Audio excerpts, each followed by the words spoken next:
je fais des fautes en français parce que ça fait 20 ans que je suis au Brésil. C'est un grand honneur, aussi une occasion historique d'être ici parmi vous dans une si belle galerie, à côté en train de côtoyer M.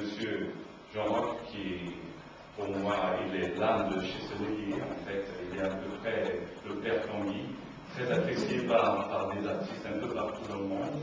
Donc cette invitation, c'est un grand honneur. Ce que j'aimerais faire remarquer chez Cézanne, en fait, c'est qu'il emploie, comme étant étudiant aux Beaux-Arts, où moi-même j'ai eu l'honneur d'étudier, il emploie les connaissances du Louvre. Il va pêcher chez des grands artistes comme Géricault, comme chez des grands compositeurs comme Jean-Jacques David, et puis chez tant d'autres, il va chercher des outils de composition, comme la liaison entre le premier plan vers le troisième plan, le derrière.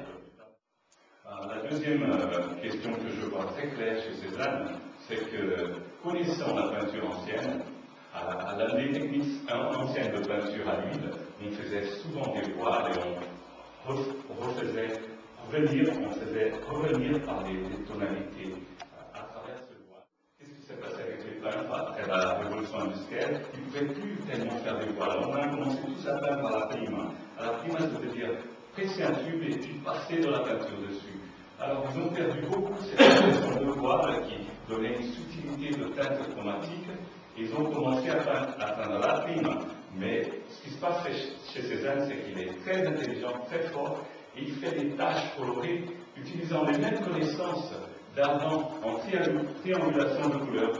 Il fait une harmonie à travers les triangles chez Cézanne. Vous verrez, surtout sur les pommes, là, il a fait un tableau avec des pommes, une fenêtre derrière. On a très bien étudié ça au Beaux-Arts. Il a réussi à faire la triangulation de façon à équilibrer le tableau en chromatisme.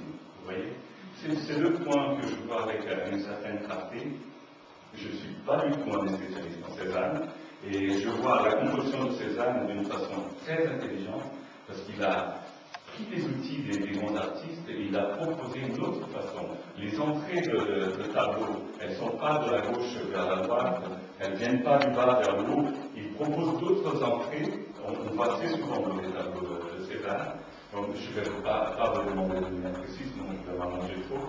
Et puis, donc c'est les questions principales que je vois chez vous. Bon, je vous remercie et félicitations.